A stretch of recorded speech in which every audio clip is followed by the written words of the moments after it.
Before the war, Kobus, Ukraine had a cricket team that was playing T20 format, and you had players from across the country to represent the nation. You also tried for ICC Associate membership in 2021, but due to war, it couldn't happen. What's your next move? Like, how will you continue your fight to get this membership from ICC? Yeah, that is something that I can, it's very dear to my heart.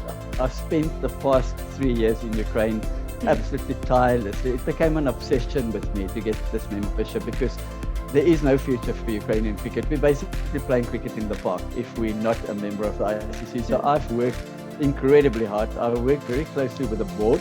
There's a bit of background on that. When I left Dubai, I had my cricket academy in Dubai with Ashwin.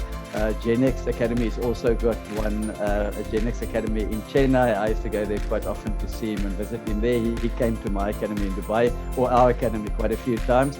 And I just had enough of cricket. I've played cricket all my life, and I went on a little holiday. It was incredibly hot in Dubai. And I went to Kiev just to escape the heat, and it was snowing. And I fell in love with Kiev, and I thought, you know what, I've done cricket for the past 30 years. Every minute of my life is basically absorbed with cricket. I need a break. So I went to Kiev to go and sell. I've never tasted alcohol, I don't drink, but to sell South African wine and dry fruit. And I thought, this is it. That's the end of cricket for me. And I just can't stay away from cricket. I was teaching English and sport in one of the Ukrainian schools as an English native speaking teacher. And during one of my lessons, the kids were getting bored, and I had a little plastic set of the softball mini cricket equipment that I actually bought as a gift for my ambassador's son, and I never gave it to him. So it was sitting under my bed. And I took it to school, and during one of my sport lessons in English, I started playing cricket with the Ukrainian kids, and they loved it. So that was really the start of my junior cricket, call it obsession in Ukraine. I didn't know they play cricket there. So I started cricket in my school. The kids were loving it, and it's something new, different from basketball, football. So we were playing cricket during sport lessons, even my English speaking club lessons. I would say, so we don't want to sit and talk. Let's play cricket in English. So it started that way. And then, funnily enough, it was picked up by the only expat English newspaper in Kiev called the Kiev Post. Heard about this, and they wrote an article with some pictures of me and the kids playing cricket. I saw that. I saw those pictures on your social media as well. You were posting them like Oliver did it all. I don't remember the headlines though, but I've seen them. Yeah, so I started this cricket, and then Forbes magazine, funnily enough, I never in my wildest dreams expect to ever be in Forbes. I mean, that's for famous wealthy people. I'm neither of the two. So the next thing, I got a call from Tristan. He's an Australia reporter for the Forbes, and they did a fantastic article about this South African cricketing nomad starting cricket in schools in Ukraine for Ukrainian kids.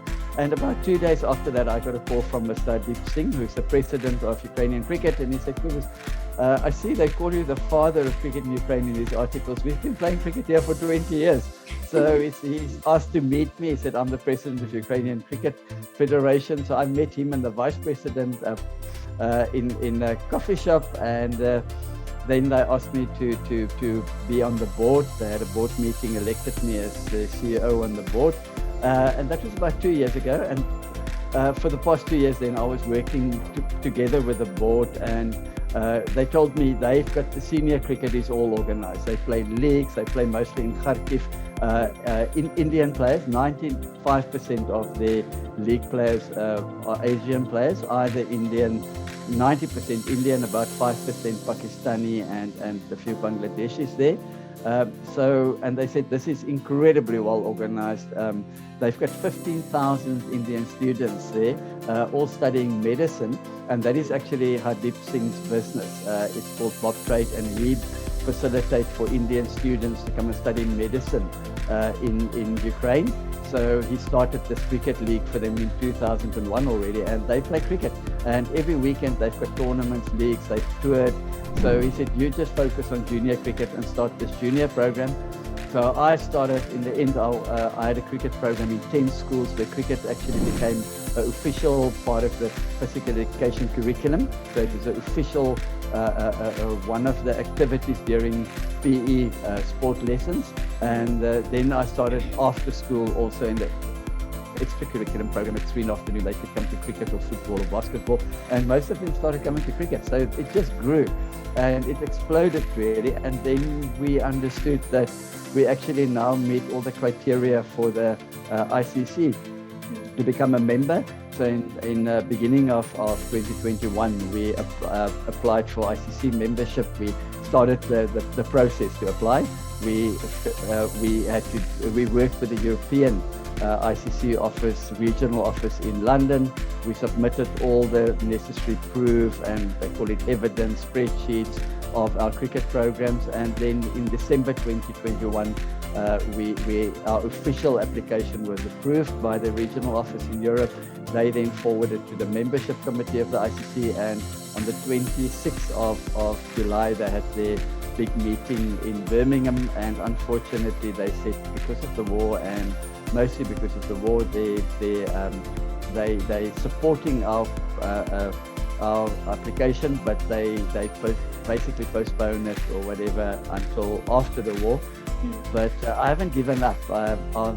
You asked me, I'm busy now with a gentleman called Jonathan Champion. He's a writer. He's already published a few cricket books. He's in London. We found a publishing house. We're busy writing a book on Ukrainian cricket, and I'm busy putting my programs back in place. The schools in Kiev will reopen on the 1st of September.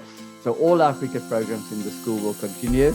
So I'm hoping to turn that decision around in the near future by proving that there's still full junior cricket in Ukraine, and our senior team, the players are all in India. They can get together within a day and do training camps and host tournaments and go to play. From there, they could travel to various tournaments, which would be very much what's happening with Afghanistan cricket. The precedent has been set. So I'm still very hopeful of Ukraine becoming a member of the ICC.